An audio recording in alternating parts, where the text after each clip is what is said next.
ಎಲ್ಲರಿಗೂ ನಮಸ್ಕಾರ. ಇವತ್ತಿನ ನಮ್ಮ ಚರ್ಚೆಗೆ ಸ್ವಾಗತ. ಇಂದು ನಾವು ಸಿಂಹರಾಶಿಯವರ ಬಗ್ಗೆ ಆಮ್, ನಿರ್ದಿಷ್ಟವಾಗಿ ಫೆಬ್ರವರಿ 5ರಿಂದ 8ರವರೆಗಿನ 4 ದಿನಗಳ ಬಗ್ಗೆ ಆಳವಾಗಿ ಮಾತಾಡಲಿದ್ದೇವೆ. ನಮ್ಮ ಮುಂದಿರೋ ಈ ಜ್ಯೋತಿಷ್ಯ ವಿಶ್ಲೇಷಣೆ ಪ್ರಕಾರ ಈ 4 ದಿನಗಳು ಸಾಮಾನ್ಯ ದಿನಗಳಲ್ಲ. ಬದಲಾಗಿ ಸಿಂಹರಾಶಿಯವರ ಜೀವನದಲ್ಲಿ ಒಂದು ರಾಜಯೋಗ ಶುರುವಾಗುವ ಸಮಯವಂತೆ. ಈಗ ರಾಜಯೋಗ ಅಂದ ತಕ್ಷಣ ಎಲ್ಲರ ತಲೆಯಲ್ಲೂ ಒಂದು ದೊಡ್ಡ ಪ್ರಶ್ನೆ ಮೂಡುತ್ತೆ. ಅಂದ್ರೆ ಏನು? ಈ ಪದದ ನಿಜವಾದ ಅರ್ಥವೇನು? ಇದು ಕೇವಲ ಹಣ, ಅಧಿಕಾರಕ್ಕೆ ಸಂಬಂಧಪಟ್ಟಿದ್ದ ಅಥವಾ ಇದಕ್ಕೂ ಮೀರಿದ ಏನಾದರೂ ಇದೆಯಾ? ಈ ಅವಕಾಶಗಳು ಮತ್ತು ಎಚ್ಚರಿಕೆಗಳನ್ನು ಒಟ್ಟಿಗೆ ಅರ್ಥ ಮಾಡಿಕೊಳ್ಳೋಣ. ಸರಿ, ಹಾಗಾದ್ರೆ ಮೊದಲ ಪ್ರಶ್ನೆನೇ ಇದು. ರಾಜಯೋಗ ಅಂದ್ರೆ ಇದ್ದಕ್ಕಿದ್ದಂತೆ ಸಿಂಹಾಸನ ಸಿಗುತ್ತೆ ಅಂತ ಖಂಡಿತ ಅಲ್ಲ, ಅಲ್ವಾ? ಹಾಗಿದ್ರೆ ಈ ಜ್ಯೋತಿಷ್ಯ ಮೂಲಗಳು ಹೇಳುತ್ತಿರುವ ಈ ರಾಜಯೋಗದ ತಿರುಳು ಏನು? ಬಹಳ ಒಳ್ಳೆ ಪ್ರಶ್ನೆ. ರಾಜಯೋಗದ ನಿಜವಾದ ಅರ್ಥ ನಮ್ಮ ಪ್ರಯತ್ನಗಳಿಗೆ ಗ್ರಹಗಳ ಸಪೋರ್ಟ್ ಸಿಕ್ಕಿ ದಾರಿ ಸುಲಭವಾಗುವ ಸಮಯ ಅಂತ. ಇದನ್ನ ಹೀಗ್ ಯೋಚಿಸ್ಬೋದು. ನೀವು ಈಗಾಗ್ಲೇ ಕಷ್ಟಪಟ್ಟು ದೋಣಿ ಹಾಕ್ತಾ ಇದ್ದೀರಿ. ಈ ರಾಜಯೋಗ ಅಂದ್ರೆ ಈಗ ಗಾಳಿಯು ನಿಮ್ಮ ಕಡೆಗೆ ಬೀಸೋಕೆ ಶುರುವಾದ ಹಾಗೆ. ಓಹ್, ಆ ಹೋಲಿಕೆ ತುಂಬಾ ಚೆನ್ನಾಗಿದೆ. ಆ 3 ಗ್ರಹಗಳು. ಹೌದು. ಈ 3 ಗ್ರಹಗಳ ಪ್ರಭಾವ ಇದೆಯಲ್ಲ, ಅದು ಸಿಂಹರಾಶಿಯ ಮೇಲೆ ತುಂಬಾನೇ ಸ್ಟ್ರಾಂಗ್ ಆಗತ್ತೆ. ಸೊ ಇದು ಅದೃಷ್ಟಕ್ಕಿಂತ ಹೆಚ್ಚಾಗಿ ಅವರ ಸಾಮರ್ಥ್ಯವನ್ನ ಜಗತ್ತಿಗೆ ತೋರ್ಸೋಕೆ ಸಿಗುವ ಒಂದು ಒಳ್ಳೆಯ ಅವಕಾಶ. ಅಂದ್ರೆ ಸುಮ್ಮನೆ ಕೂತವ್ರಿಗೇನು ಸಿಗಲ್ಲ, ಪ್ರಯತ್ನ ಮಾಡ್ತಿರೋರಿಗೆ ಒಂದು ದೊಡ್ಡ ಬೂಸ್ಟ್ ಸಿಗುತ್ತೆ. ಹಾಗಾದ್ರೆ ಈ 4 ದಿನಗಳು ಒಂದು ಸಣ್ಣ ಕತೆ ತರ ಕಾಣಿಸ್ತಾ ಇದೆ. ಮೊದಲ 2 ದಿನ ಅವಕಾಶಗಳ ಬಾಗಿಲು, 3ನೇ ದಿನ ಒಂದು ಪರೀಕ್ಷೆ ಮತ್ತು 4ನೇ ದಿನ ಅದರ ರಿಸಲ್ಟ್. ಈ ಪ್ರಯಾಣವನ್ನ ಸ್ವಲ್ಪ ಡೀಟೇಲ್ ಆಗಿ ನೋಡೋಣವೇ? ಫೆಬ್ರವರಿ 5 ಗುರುವಾರದಿಂದ ಶುರು ಮಾಡೋಣವೇ? ಖಂಡಿತ. ಫೆಬ್ರವರಿ 5ನೇ ತಾರೀಕು ಆ ರಾಜಯೋಗದ ಮೊದಲ ಹೆಜ್ಜೆ ಅಂತ ಹೇಳ್ಬೋದು.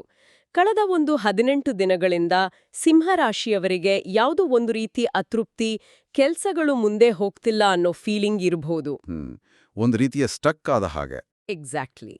ಆದ್ರೆ ಗುರುವಾರದಂದು ನಿಂತಿದ್ದ ಕೆಲಸಗಳಿಗೆ ಚಾಲನೆ ಸಿಗುತ್ತೆ. ವಿಶೇಷವಾಗಿ ಸರ್ಕಾರಿ ಕಚೇರಿಗಳಲ್ಲಿರೋ ಫೈಲ್ಸ್ ಅಥವಾ ಪರ್ಮಿಷನ್ಸ್ ಮುಂದೆ ಹೋಗೋ ಸಾಧ್ಯತೆ ಇದೆ.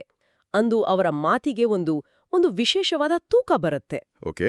ಅವರ ಅಭಿಪ್ರಾಯಗಳನ್ನ ಬೇರೆಯವರು ಸೀರಿಯಸ್ ಆಗಿ ತಗೊಳ್ಳೋಕ್ ಶುರು ಮಾಡ್ತಾರೆ.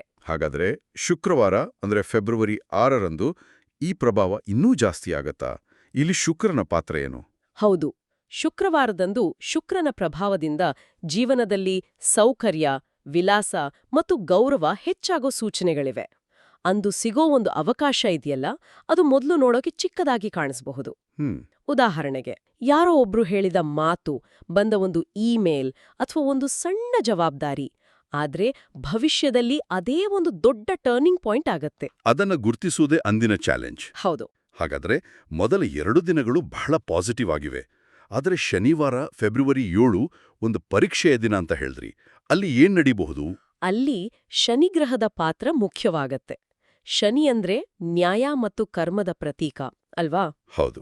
ಮೊದಲ 2 ದಿನಗಳಲ್ಲಿ ಸಿಕ್ಕ ಯಶಸ್ಸು, ಮನ್ನಣೆಯಿಂದ ಸಿಂಹರಾಶಿಯವರಲ್ಲಿ ಸಹಜವಾಗಿಯೇ ಆತ್ಮವಿಶ್ವಾಸ ಹೆಚ್ಚಾಗುತ್ತೆ. ಆದ್ರೆ ಶನಿವಾರದಂದು ಈ ಆತ್ಮವಿಶ್ವಾಸವು ಅಹಂಕಾರವಾಗಿ ಬದಲಾಗೋ ಅಪಾಯ ಇದೆ. ಓಹೋ, ಅಲ್ಲಿ ಡೇಂಜರ್ ಇರೋದು. ಎಕ್ಸಾಕ್ಟ್ಲಿ. ನಾನೇ ಸರಿ, ನನಗೇ ಎಲ್ಲವೂ ಗೊತ್ತು ಅನ್ನೋ ಭಾವನೆ ಬಂದ್ರೆ ಬಂದ ಅವಕಾಶಗಳು ಕೈತಪ್ಪಿ ಹೋಗ್ಬಹುದು. ಅದಕ್ಕೆ ಆ ದಿನ ತಾಳ್ಮೆ, ವಿನಯ ಬಹಳ ಮುಖ್ಯ. ಅಂದ್ರೆ ಶನಿ ಒಂದ್ ರೀತಿಯಲ್ಲಿ ರಿಯಾಲಿಟಿ ಚೆಕ್ ಕೊಡ್ತಾನೆ. ಈ ಪರೀಕ್ಷೆಯಲ್ಲಿ ಪಾಸ್ ಆದ್ರೆ ಭಾನುವಾರ ಫೆಬ್ರವರಿ 8ರಂದು ಫಲಿತಾಂಶ ಸಿಗುತ್ತಾ? ನಿಖರವಾಗಿ. ಭಾನುವಾರ ಸೂರ್ಯನ ದಿನ. ಸಿಂಹರಾಶಿಯ ಅಧಿಪತಿನೂ ಸೂರ್ಯನೇ. ಅಂದು ಸೂರ್ಯನ ಸಂಪೂರ್ಣ ಅನುಗ್ರಹ ಇರೋದ್ರಿಂದ ಹಿಂದಿನ ಅವಮಾನಗಳು, ಸೋಲುಗಳ ಮೇಲೆ ಒಂದು ವಿಜಯ ಸಾಧಿಸಿದ ಭಾವನೆ ಮೂಡುತ್ತೆ. ಅಂದ್ರೆ ಶನಿವಾರದ ತಾಳ್ಮೆಗೆ ಸಿಕ್ಕ ಪ್ರತಿಫಲ. ಹೌದು. ಮನಸ್ಸಿನಲ್ಲಿ ಒಂದು ಹೊಸ ಶಕ್ತಿ, ಹೊಸ ಸ್ಪಷ್ಟತೆ ಮತ್ತು ಹೊಸ ಆಲೋಚನೆ ಹುಟ್ಟುತ್ತೆ. ಈ 4 ದಿನಗಳ ಜರ್ನಿಯನ್ನ ಯಶಸ್ವಿಯಾಗಿ ಪೂರೈಸಿದ್ರೆ ಅದು ನಿಜವಾದ ರಾಜಯೋಗಕ್ಕೆ ಫೌಂಡೇಶನ್ ಆಗುತ್ತೆ. ಈ ಗ್ರಹಗಳ ಬದಲಾವಣೆಗಳು ನಮ್ಮ ಮನಸ್ಥಿತಿಯ ಮೇಲೆ ಇಷ್ಟು ಪರಿಣಾಮ ಬೀರುತ್ತೆ ಅಂದ್ರೆ ಹಣಕಾಸು ಮತ್ತು ವೃತ್ತಿಜೀವನದಂತಹ ಪ್ರಾಕ್ಟಿಕಲ್ ವಿಷಯಗಳ ಮೇಲೆ ಇದರ ಪ್ರಭಾವ ಹೀಗಿರುತ್ತೆ. ಆರ್ಥಿಕವಾಗಿ ಸ್ವಲ್ಪ ಕ್ಲಾರಿಟಿ ಸಿಕ್ಕರೆ ಅದು ನೇರವಾಗಿ ನಮ್ಮ ಕೆಲಸದ ಮೇಲೂ ಪರಿಣಾಮ ಬೀರುತ್ತಲ್ವೇ? ಖಂಡಿತ. ಆರ್ಥಿಕ ಒತ್ತಡ ಕಡಿಮೆ ಆದ್ರೆ ಕೆರಿಯರ್ ಮೇಲೆ ಫೋಕಸ್ ಮಾಡೋಕೆ ಹೆಚ್ಚು ಎನರ್ಜಿ ಸಿಗುತ್ತೆ. ಹಣಕಾಸಿನ ವಿಚಾರದಲ್ಲಿ ಫೆಬ್ರವರಿ 5ರಿಂದಲೇ ಸುಧಾರಣೆ ಕಾಣೋಕೆ ಶುರುವಾಗುತ್ತೆ. ಕೆಲವು ವಾರಗಳಿಂದ ಇದ್ದ ಪ್ರೆಷರ್, ಡಿಲೇ ಅಥವಾ ಅನಗತ್ಯ ಖರ್ಚುಗಳು ಈಗ ಕಡಿಮೆ ಆಗುತ್ತೆ. ಅಂದ್ರೆ ಒಮ್ಮೆಲೆ ದೊಡ್ಡ ಮೊತ್ತದ ಹಣ ಬರುತ್ತೆ ಅಂತಲ್ಲ. ಇಲ್ಲ, ಅದಕ್ಕಿಂತ ಹೆಚ್ಚಾಗಿ ನಿಂತ್ಹೋಗಿದ್ದ ಹಣದ ಹರಿವು ಮತ್ತೆ ಆರಂಭ ಆಗ್ತಿದೆ ಅನ್ನೋ ಸಿಗ್ನಲ್ ಕೊಡುತ್ತೆ. ಒಂದ್ ನಿಮಿಷ, ಇಲ್ಲಿ ಹೇಳಿರೋ ಒಂದು ಅಂಶ ನನ್ನ ಗಮನ ಸೆಳೆಯಿತು.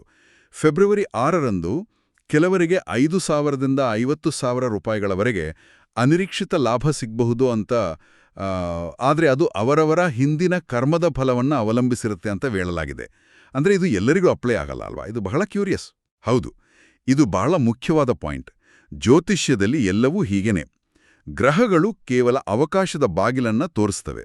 ಆದರೆ ಆ ಬಾಗಿಲಿನ ಹಿಂದೆ ನಮಗೇನು ಸಿಗುತ್ತೆ ಅನ್ನೋದು ನಮ್ಮ ಹಿಂದಿನ ಪ್ರಯತ್ನ, ನಮ್ಮ ಕರ್ಮಗಳ ಮೇಲೆ ಡಿಪೆಂಡ್ ಆಗಿರುತ್ತೆ.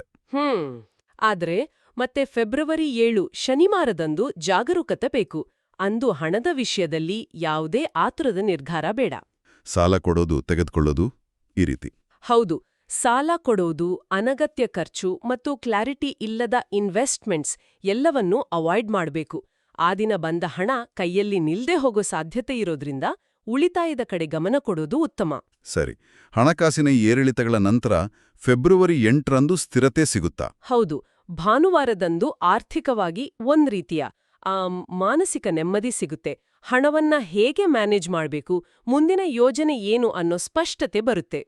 ಇನ್ನು ವೃತ್ತಿ ಜೀವನದ ವಿಷಯಕ್ಕೆ ಬಂದ್ರೆ, ಎಷ್ಟು ಕಷ್ಟಪಟ್ರೂ ಸರಿಯಾದ ಮನ್ನಣೆ ಸಿಕ್ತಿಲ್ಲ ಅನ್ನೋ ಭಾವನೆ ಇದೆಯಲ್ಲ, ಅದು ಈ 4 ದಿನಗಳಲ್ಲಿ ಬದಲಾಗಲಿದೆ. ಹಾಗಾದ್ರೆ ವರ್ಕ್ ಪ್ಲೇಸ್ನಲ್ಲಿ ಯಾವ ರೀತಿ ಬದಲಾವಣೆಗಳನ್ನು ನಿರೀಕ್ಷಿಸಬಹುದು? ಫೆಬ್ರವರಿ 5ರಂದು ಉದ್ಯೋಗಿಗಳಿಗೆ ಹೊಸ ಜವಾಬ್ದಾರಿ ಸಿಗಬಹುದು. ಅದು ಮೊದಲು ಸ್ವಲ್ಪ ಒತ್ತಡ ಅನಿಸಿದ್ರೂ ಲಾಂಗ್ ಟರ್ಮ್ನಲ್ಲೇ ಅದೇ ಅವರಿಗೆ ಅಧಿಕಾರ ಮತ್ತು ಗೌರವವನ್ನ ತಂದ್ಕೊಡುತ್ತೆ. ಓಕೆ. ಫೆಬ್ರವರಿ 6ರಂದು ಅವರು ಕೆಲಸ ಮಾಡುವ ವಿಧಾನ, ಅವರ ಒಂದು ಸಣ್ಣ ಮಾತು ಅಥವಾ ತಾಳ್ಮೆ, ಅದು ಮ್ಯಾನೇಜ್ಮೆಂಟ್ ಅಥವಾ ಸಹೋದ್ಯೋಗಿಗಳ ಗಮನ ಸೆಳೆಯುತ್ತೆ. ಬಡ್ತಿ ಅಥವಾ ಸ್ಯಾಲರಿ ಹೈಕ್ ಬಗ್ಗೆ ಏನಂತಾರೆ, ಪರೋಕ್ಷ ಸೂಚನೆಗಳು ಸಿಗಬಹುದು. ಆದ್ರೆ ಕೇಳುಗರಿಗೆ ಒಂದು ಪ್ರಶ್ನೆ ಬರಬಹುದು. ಕೆಲ್ಸದ ಜಾಗದಲ್ಲಿ ನಾವು ಕಾನ್ಫಿಡೆಂಟ್ ಆಗಿ ಕಾಣಿಸದೇ ಇದ್ರೆ ನಮ್ಮನ್ನು ಯಾರೂ ಸೀರಿಯಸ್ ಆಗಿ ತಗೊಳ್ಳಲ್ಲ. ಹೀಗಿರುವಾಗ ಅಹಂಕಾರ ತೋರದೆ ಅಧಿಕಾರವನ್ನು ಸ್ಥಾಪಿಸುವುದು ಹೇಗೆ? ಈ ಬ್ಯಾಲೆನ್ಸ್ ಸಾಧಿಸೋಕೆ ಈ ವಿಶ್ಲೇಷಣೆಯಲ್ಲಿ ಏನಾದ್ರೂ ಸಲಹೆ ಇದೆಯಾ? ಅದ್ಭುತವಾದ ಪ್ರಶ್ನೆ. ಇದೇ ಈ 4 ದಿನಗಳ ಅತಿದೊಡ್ಡ ಚಾಲೆಂಜ್. ಆತ್ಮವಿಶ್ವಾಸ ಅಂದ್ರೆ ನನ್ನಿಂದ ಈ ಕೆಲ್ಸ ಮಾಡಲು ಸಾಧ್ಯ ಅಂತ ನಂಬೋದು. ಅಹಂಕಾರ ಅಂದ್ರೆ ನನ್ನಿಂದ ಮಾತ್ರ ಈ ಕೆಲ್ಸ ಮಾಡಲು ಸಾಧ್ಯ ಅಂತ ಭಾವಿಸೋದು. ಆ ಸಣ್ಣ ವ್ಯತ್ಯಾಸ. ಹೌದು, ಈ ವಿಶ್ಲೇಷಣೆ ಹೇಳೋದೇನಂದ್ರೆ, ನಿಮ್ಮ ಅಭಿಪ್ರಾಯವನ್ನ ದೃಢವಾಗಿ ಆದ್ರೆ ವಿನಯದಿಂದ ಹೇಳಿ. ಬೇರೆಯವರ ಅಭಿಪ್ರಾಯಗಳನ್ನ ಕೇಳೋ ತಾಳ್ಮೆ ಇರಲಿ. ಫೆಬ್ರವರಿ 7ರಂದು ಯಾರಾದ್ರೂ ನಿಮ್ಮನ್ನ ಟೀಕಿಸಿದ್ರೆ ತಕ್ಷಣ ರಿಯಾಕ್ಟ್ ಮಾಡೋ ಬದಲು ಒಂದು ಕ್ಷಣ ಯೋಚಿಸಿ. ಈ ಸೂಕ್ಷ್ಮ ವ್ಯತ್ಯಾಸವನ್ನ ಅರ್ಥ ಮಾಡ್ಕೊಂಡು ನಡೆದ್ರೆ ಈ 4 ದಿನಗಳು ವೃತ್ತಿ ಜೀವನಕ್ಕೆ ಒಂದು ಸ್ಟ್ರಾಂಗ್ ಫೌಂಡೇಶನ್ ಹಾಕುತ್ತೆ. ಇದು ಕೇವಲ ವೃತ್ತಿ ಜೀವನಕ್ಕೆ ಮಾತ್ರವಲ್ಲ, ಪರ್ಸನಲ್ ಲೈಫ್ಗೂ ಅಪ್ಲೈ ಆಗುತ್ತೆ ಅಂತ ಅನಿಸ್ತಿದೆ. ಪ್ರೀತಿ, ಮದುವೆ, ಕುಟುಂಬ ಜೀವನದ ಬಗ್ಗೆನೂ ಈ ವಿಶ್ಲೇಷಣೆಯಲ್ಲಿ ಸಾಕಷ್ಟು ಹೇಳಲಾಗಿದೆ. ಈ 4 ದಿನಗಳು ಭಾವನಾತ್ಮಕವಾಗಿಯೂ ಬಹಳ ತೀವ್ರವಾಗಿರುತ್ತೆ ಅಂತ ಕಾಣುತ್ತೆ. ಹೌದು, ಭಾವನೆಗಳ ವಿಷಯದಲ್ಲಿ ಈ 4 ದಿನಗಳು ಒಂದು ರೋಲರ್ ಕೋಸ್ಟರ್ ರೈಡ್ ತರ ಇರಬಹುದು. ಫೆಬ್ರವರಿ 5 ಮತ್ತು 6ರಂದು ಪ್ರೇಮ ಸಂಬಂಧಗಳಲ್ಲಿ ಸ್ಪಷ್ಟತೆ ಮತ್ತು ಮಧುರ ಕ್ಷಣಗಳು ಕಾಣಿಸ್ತವೆ. ಹಳೆಯ ತಪ್ಪು ತಿಳುವಳಿಕೆಗಳು ದೂರವಾಗೋ ಸಾಧ್ಯತೆ ಇದೆ. ಮದುವೆಗಾಗಿ ಕಾಯ್ತಿರುವವರಿಗೆ ಏನಾದ್ರೂ ಇದೆಯಾ? ಖಂಡಿತ, ಅವರಿಗೂ ಶುಭ ಸುದ್ದಿಯ ಸಂಕೇತಗಳು ಸಿಗಬಹುದು. ಸಂಬಂಧಗಳಲ್ಲಿ ಒಂದು ಹೊಸ ಚೈತನ್ಯ ಮೂಡುತ್ತೆ. ಆದ್ರೆ ಫೆಬ್ರವರಿ 7 ಶನಿವಾರದ ಪ್ರಭಾವ ಇಲ್ಲಿಯೂ ಕೆಲಸ ಮಾಡುತ್ತೆ ಅಲ್ವಾ? ಕೆಲಸದ ಸ್ಥಳದಲ್ಲಿನ ಅಹಂಕಾರ ಮನೆಗೂ ಬರುವ ಅಪಾಯ ಇದೆಯಾ? ಖಂಡಿತವಾಗಿಯೂ. ಅಂದಿನ ಗ್ರಹಸ್ಥಿತಿಗಳು ನಮ್ಮ ವ್ಯಕ್ತಿತ್ವದ ಮೇಳೆಯೇ ಪರಿಣಾಮ ಬೀರೋದ್ರಿಂದ ಅದು ಎಲ್ಲಾ ಕಡೆನೂ ಕಾಣಿಸ್ಕೊಳ್ಳುತ್ತೆ. ಅಹಂಕಾರ ಅಥವಾ ಅನಗತ್ಯ ಕೋಪ ಕುಟುಂಬ ಮತ್ತು ಪ್ರೇಮ ಜೀವನದಲ್ಲಿ ವಾಗ್ವಾದಗಳಿಗೆ ಕಾರಣವಾಗ್ಬೋದು. ಈ ವಿಶ್ಲೇಷಣೆಯಲ್ಲಿ ಒಂದು ಸುಂದರವಾದ ಮಾತಿದೆ. ಮೌನವು ಅನೇಕ ಸಮಸ್ಯೆಗಳನ್ನು ಪರಿಹರಿಸಬಲ್ಲದು ಅಂತ. ಇದು ಆ ದಿನಕ್ಕೆ ಹೆಚ್ಚು ಅಪ್ಲೈ ಆಗುತ್ತೆ. ವಾದದಲ್ಲಿ ಗೆಲ್ಲೋದಕ್ಕಿಂತ ಸಂಬಂಧ ಉಳಿಸ್ಕೊಳ್ಳೋದು ಮುಖ್ಯ ಅಂತ. ಎಕ್ಸಾಕ್ಟ್ಲಿ. ಆನಂತರ ಫೆಬ್ರವರಿ 8ರಂದು ಮತ್ತೆ ಎಲ್ಲವೂ ಸರಿಯೋಗುತ್ತಾ? ಹೌದು, ಭಾನುವಾರದಂದು ಕುಟುಂಬ ಜೀವನದಲ್ಲಿ ಸ್ಥಿರತೆ ವಾಪಸ್ ಬರುತ್ತೆ. ಶನಿವಾರದ ಆ ಪರೀಕ್ಷೆಯನ್ನ ದಾಟಿದ ಮೇಲೆ ಸಂಬಂಧಗಳ ಮಹತ್ವ ಇನ್ನೂ ಚೆನ್ನಾಗಿ ಅರ್ಥವಾಗುತ್ತೆ. ಕುಟುಂಬದ ಜೊತೆ ಕಳೆದ ಸಮಯ ಮಾನಸಿಕ ಶಾಂತಿಯನ್ನ ಕೊಡುತ್ತೆ. ಈ 4 ದಿನಗಳು ವಿವಾಹಿತರಿಗೆ ಒಂದು ಪಾಠ ಕಲಿಸುತ್ತೆ ಅಂತಾನೂ ಹೇಳಲಾಗಿದೆ. ಪ್ರೀತಿ ಅಧಿಕಾರದಿಂದಲ್ಲ, ಅರ್ಥ ಮಾಡ್ಕೊಳ್ಳೋದ್ರಿಂದ ಗಟ್ಟಿಯಾಗುತ್ತೆ ಅಂತ. ಇದು ಬಹಳ ಆಳವಾದ ಮಾತು. ಇನ್ನು ಆರೋಗ್ಯ ಮತ್ತು ಶತ್ರುಗಳಂತಹ ಸೂಕ್ಷ್ಮ ವಿಷಯಗಳ ಬಗ್ಗೆ ಏನು ಹೇಳಲಾಗಿದೆ?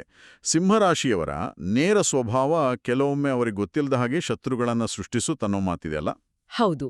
ಆದ್ರೆ ಈ 4 ದಿನಗಳ ಆರಂಭದಲ್ಲಿ ಅಂದ್ರೆ ಫೆಬ್ರವರಿ 5 ಮತ್ತು 6ರಂದು ಶತ್ರುಗಳ ಪ್ರಭಾವ ಕಡಿಮೆ ಆಗುತ್ತೆ, ಅವರಿಗೆ ವಿರುದ್ಧವಾಗಿ ಮಾಡಿದ ಪಿತೂರಿಗಳು ಫೇಲ್ ಆಗುತ್ತೆ, ಆಫೀಸ್ನಲ್ಲಿ ಅಥವಾ ಸೋಷಿಯಲ್ ಸರ್ಕಲ್ನಲ್ಲಿ ಅವರ ಬಗ್ಗೆ ಹರಡಿದ್ದ ತಪ್ಪು ಕಲ್ಪನೆಗಳು ದೂರವಾಗುತ್ತವೆ. ಆದರೆ ಶನಿವಾರ ಫೆಬ್ರವರಿ 7ರಂದು ರಹಸ್ಯ ಶತ್ರುಗಳು ಸಕ್ರಿಯರಾಗುವ ಸಾಧ್ಯತೆ ಇದೆ ಅಂತ ಹೇಳಲಾಗಿದೆ.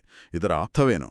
ಇದರ ಅರ್ಥ ನೇರ ಶತ್ರುಗಳಿಗಿಂತ ನಮ್ಮ ಹತ್ತಿರದವರೇ ನಮ್ಮ ಮಾತುಗಳನ್ನ ತಪ್ಪಾಗಿ ಅರ್ಥ ಮಾಡ್ಕೊಳ್ಬೋದು. ಓ, ಹಾಗಾ? ಅಥವಾ ನಮ್ಮ ಪರ್ಸನಲ್ ವಿಷಯಗಳನ್ನ ಬೇರೆಯವರ ಜೊತೆ ಶೇರ್ ಮಾಡಬಹುದು. ಹಾಗಾಗಿ ಆ ದಿನ ಎಲ್ಲರನ್ನೂ ನಂಬಿ ವೈಯಕ್ತಿಕ ವಿಚಾರಗಳನ್ನ ಹಂಚಿಕೊಳ್ಳು ಹೋಗದಿರುವುದು ಉತ್ತಮ. ವಾಹನ ಚಲಾಯಿಸುವಾಗಲೂ ಸ್ವಲ್ಪ ಎಚ್ಚರಿಕೆ ಅಗತ್ಯವೆಂದು ಸೂಚಿಸಲಾಗಿದೆ. ಇನ್ನು ಆರೋಗ್ಯದ ವಿಷಯದಲ್ಲಿ ಇದು ದೈಹಿಕಕ್ಕಿಂತ ಮಾನಸಿಕ ಆರೋಗ್ಯದ ಮೇಲೆ ಹೆಚ್ಚು ಪರಿಣಾಮ ಬೀಳ್ತಾ? ಹೌದು. ಈ 4 ದಿನಗಳ ಒತ್ತಡ, ವಿಶೇಷವಾಗಿ ಫೆಬ್ರವರಿ 7ರಂದು ಮೆಂಟಲ್ ಸ್ಟೇಟ್ ಮೇಲೆ ಹೆಚ್ಚು ಪರಿಣಾಮ ಬೀರಬಹುದು. ಇದರಿಂದಾಗಿ ತಲೆನೋವು, ಬಿಪಿಯಂತಹ ಸಮಸ್ಯೆಗಳು ಕಾಣಿಸ್ಕೊಳ್ಬಹುದು. ಇದು ಭಯಪಡುವ ವಿಷಯವಲ್ಲ, ಆದ್ರೆ ನಿರ್ಲಕ್ಷ್ಯ ಮಾಡಬಾರ್ದು. ಅದಕ್ಕೆ ಏನ್ ಮಾಡಬಹುದು?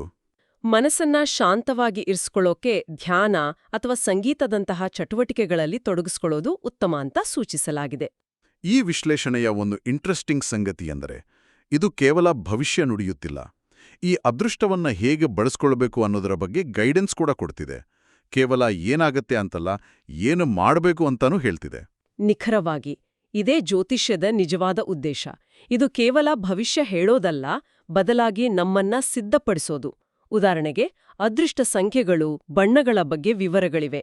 ಈ 4 ದಿನಗಳಲ್ಲಿ ಸಿಂಹರಾಶಿಯವರಿಗೆ ಅನುಕೂಲಕರವಾದ ಸಂಖ್ಯೆಗಳು 1, 5 ಮತ್ತು 9.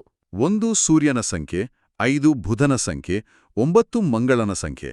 ಅಂದ್ರೆ ನಾಯಕತ್ವ, ಬುದ್ಧಿವಂತಿಕೆ ಮತ್ತು ಧೈರ್ಯ. ಬಣ್ಣಗಳ ವಿಷಯದಲ್ಲಿ ಬಂಗಾರದ ಹಳದಿ, ಕೇಸರಿ, ತಿಳಿಕಿತ್ತಳೆ ಬಣ್ಣಗಳು ಶುಭಕರ. ಇವೆಲ್ಲವೂ ಸೂರ್ಯನ ಶಕ್ತಿಯೊಂದಿಗೆ ಸಂಬಂಧ ಹೊಂದಿವೆ ಅಲ್ವಾ? ಹೌದು. ಇದರ ಜೊತೆಗೆ ಪೂರ್ವ ದಿಕ್ಕು ಈ 4 ದಿನಗಳಲ್ಲಿ ಬಹಳ ಮುಖ್ಯ. ಪೂರ್ವಕ್ಕೆ ಮುಖ ಮಾಡಿ ಪ್ರಮುಖ ಮಾತುಕತೆ ಮಾಡೋದು ಅಥವಾ ದಿನವನ್ನ ಶುರು ಮಾಡೋದು ಪಾಸಿಟಿವ್ ಎನರ್ಜಿ ಕೊಡುತ್ತೆ. ಸಮಯದ ಬಗ್ಗೆನೂ ಹೇಳಲಾಗಿದೆ. ಹೌದು. ಬೆಳಿಗ್ಗೆ 9:30ರಿಂದ 11 ಮತ್ತು ಸಂಜೆ 5ರಿಂದ 6 ನಡುವಿನ ಸಮಯವನ್ನ ಪ್ರಮುಖ ನಿರ್ಧಾರಗಳಿಗೆ ಬಳಸಿಕೊಳ್ಬೋದು ಅಂತ ಸೂಚಿಸಲಾಗಿದೆ. ಇವೆಲ್ಲವೂ ನಮ್ಮ ಮನಸ್ಸನ್ನ ಒಂದು ಗುರಿಯತ್ತ ಫೋಕಸ್ ಮಾಡೋಕೆ ಹೆಲ್ಪ್ ಮಾಡೋ ಟೂಲ್ಸ್. ಹಾಗೆಯೇ ಕೆಲವು ಸರಳ ಪರಿಹಾರಗಳನ್ನು ಸೂಚಿಸಲಾಗಿದೆ. ಇವುಗಳನ್ನು ಕೇವಲ ಧಾರ್ಮಿಕ ನಂಬಿಕೆಗಳಿಗಿಂತ ಪಾಸಿಟಿವ್ ಎನರ್ಜಿಯನ್ನ ಹೆಚ್ಚಿಸುವ ಮಾನಸಿಕ ಕ್ರಿಯೆಗಳು ಅಂತ ನೋಡ್ಬೋದು ಅಲ್ವಾ? ಖಂಡಿತ. ಫೆಬ್ರವರಿ 5ರಂದು ಪೂರ್ವಕ್ಕೆ ಮುಖ ಮಾಡಿ ಸೂರ್ಯನನ್ನ ಸ್ಮರಿಸೋದು, ಅಂದ್ರೆ ದಿನವನ್ನ ಆತ್ಮವಿಶ್ವಾಸದಿಂದ ಶುರು ಮಾಡೋದು.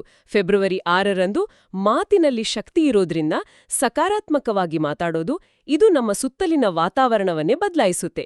ಮತ್ತು 7ನೇ ತಾರೀಕು ಫೆಬ್ರವರಿ 7ರಂದು ಕೋಪ ಮತ್ತು ಆಧಿಪತ್ಯವನ್ನ ಕಂಟ್ರೋಲ್ ಮಾಡೋದು. ಅದೇ ಅಂದಿನ ಅತಿದೊಡ್ಡ ಸವಾಲು. ಕೊನೆಯದಾಗಿ ಫೆಬ್ರವರಿ 8ರಂದು ಈ 4 ದಿನಗಳ ಅನುಭವದಿಂದ ಜೀವನದ ಮುಂದಿನ ದಿಕ್ಕಿನ ಬಗ್ಗೆ ಸ್ಪಷ್ಟವಾದ ನಿರ್ಧಾರ ತೆಗೆದುಕೊಳ್ಳೋದು. ಇವು ಕೇವಲ ಆಚರಣೆಗಳಲ್ಲ, ಬದಲಾಗಿ ಒಂದು ರೀತಿಯ ಮೆಂಟಲ್ ಪ್ರಿಪರೇಷನ್. ಹಾಗಾದ್ರೆ ಈ 4 ದಿನಗಳ ಮುನ್ಸೂಚನೆಯನ್ನ ನಾವು ಕಲಿಯಬೇಕಾದ ಅಂತಿಮ ಪಾಠವೇನು? ಇದರ ಒಟ್ಟು ಸಾರಾಂಶ ಅಂದ್ರೆ ಇದು ಸಿಂಹರಾಶಿಯವರಿಗೆ ಅವಕಾಶಗಳ ಕಾಲ. ಆದ್ರೆ ಈ ರಾಜಯೋಗ ಇದೆಯಲ್ಲ, ಅದು ಕಂಡೀಷನಲ್. ಯಶಸ್ಸು, ಆತ್ಮವಿಶ್ವಾಸವನ್ನ ವಿನಯದೊಂದಿಗೆ ಬ್ಯಾಲೆನ್ಸ್ ಮಾಡೋದ್ರ ಮೇಲೆ ಡಿಪೆಂಡ್ ಆಗಿದೆ. ಗ್ರಹಗಳು ಅವಕಾಶದ ಗಾಳಿಯನ್ನ ನಮ್ಮ ಕಡೆಗೆ ಬೀಸುವಂತೆ ಮಾಡ್ಬೋದು, ಆದ್ರೆ ದೋಣಿಯನ್ನ ಮುನ್ನಡೆಸಬೇಕಾದದ್ದು ನಾವೇ. ನಮ್ಮ ನಡವಳಿಕೆ, ಆಲೋಚನೆಗಳು ಮತ್ತು ಕಾರ್ಯಗಳು ಮಾತ್ರ ಆ ಅವಕಾಶಗಳನ್ನ ರಿಯಾಲಿಟಿಗೆ ತರಲು ಸಾಧ್ಯ. ಈ ಚರ್ಚೆ ಒಂದು ನಿರ್ದಿಷ್ಟ ರಾಶಿಗೆ ಸೀಮಿತವಾಗಿದ್ರೂ ಇದರಲ್ಲಿ ಒಂದು ಸಾರ್ವತ್ರಿಕ ಪ್ರಶ್ನೆ ಅಡಗಿದೆ ಅಂತ ನನಗನಿಸ್ತಿದೆ.